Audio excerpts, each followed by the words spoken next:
இன்னைக்கு வந்து நம்ம என்ன செய்ய போகிறோம் அப்படின்னா கேரட் அல்வா வந்து செய்ய போகிறோம்.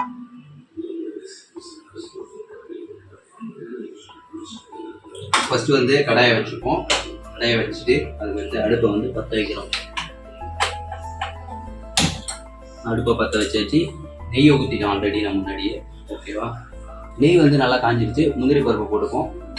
திராட்சை போடலான்னு பார்த்தா பட் திராட்சை இப்போதைக்கு இல்லை. ஸோ அதனால் வந்து திராட்சை போடல. முந்திரியை வந்து என்ன பண்ணணும் அப்படின்னா இதை நல்லா இப்போ வணக்கிக்கணும்.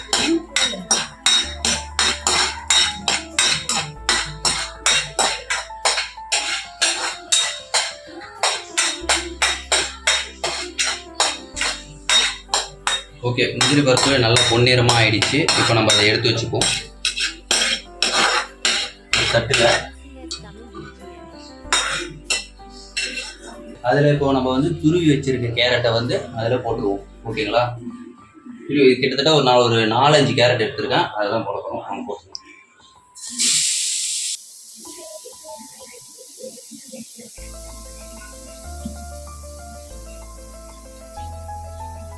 இந்த கேரட் வந்து நல்லா பொன்னிறமாக வரைக்கும் நல்லா வைக்கணும்.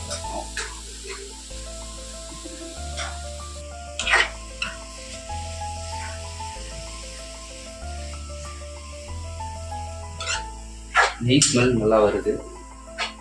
கொஞ்சம் ஃபுல் ஃப்ளேமில் வச்சுக்கிட்டு கொஞ்சம் நல்லா வதக்குவோம். வதக்கின உடனே நம்ம எவ்வளோ கேரட் அரிஞ்சோம், 4-5 கேரட் அரிஞ்சோம். இது வந்து நல்லா சுருங்குது. இப்போது அது நல்லா பொன்னிறமாக வர வரைக்கும் கொஞ்சம் நல்லாவே வதக்குவோம்.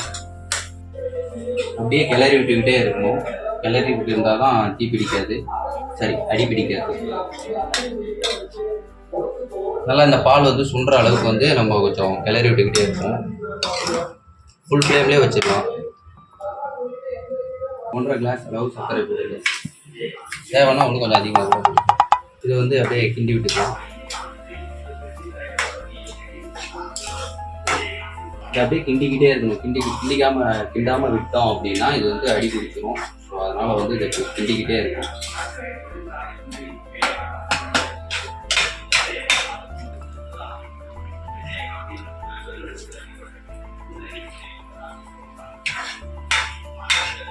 இப்போ வந்து முந்திரியை வந்து போட்டுருவோம். நம்ம வதக்கி முந்திரி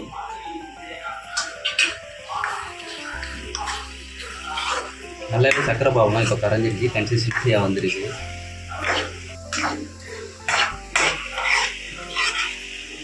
திராட்சையை வந்து போட்டு துமுக்கு ஒன்று தான் வந்துருக்குதுல.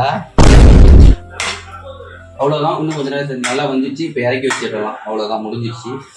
அல்வா, சுவையான அல்வா தயார்.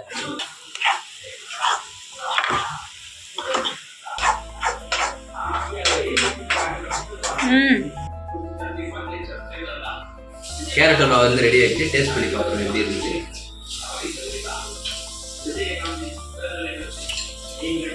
சூப்பராக இருக்கு. வைப்பு வாவ், சூப்பரா இருக்கு.